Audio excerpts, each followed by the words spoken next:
যা আজও দর্শকদের মুগ্ধ করে। প্রাথমিক পরিকল্পনা অনুযায়ী যীশু খ্রিস্টের হাতে একটি গ্লোব এবং একটি ক্রুশ থাকার কথা ছিল, কিন্তু পরে এই ডিজাইন পরিবর্তন করে বর্তমান রূপ দেয়া হয়, যেখানে যীশু দুই হাত প্রসারিত করে দাঁড়িয়ে আছেন। এই ভঙ্গিটি শান্তি ও আশীর্বাদের প্রতীক হিসাবে গ্রহণ করা হয়। মূর্তিটি তৈরি করা হয় রেইনফোর্সড কংক্রিট এবং সোপস্টোন দিয়ে, যা এটিকে টেকসই এবং আবহাওয়ার প্রভাব থেকে রক্ষা করে। মূর্তির উচ্চতা 30 মিটার এবং এর পাদদেশের উচ্চতা 8 মিটার। দুই হাতের প্রসারিত দৈর্ঘ্য 28 মিটার এবং এর মোট ওজন 635 মেট্রিক টন। নির্মাণ কাজ শুরু হয় 1926 সালে এবং এটি সম্পন্ন হতে সময় লাগে 5 বছর।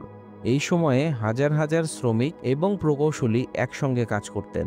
পাহাড়ের চূড়ায় নির্মাণ সামগ্রী পৌঁছানোর জন্য একটি কক রেলপথ ব্যবহার করা হয়, যা আজও পর্যটকদের জন্য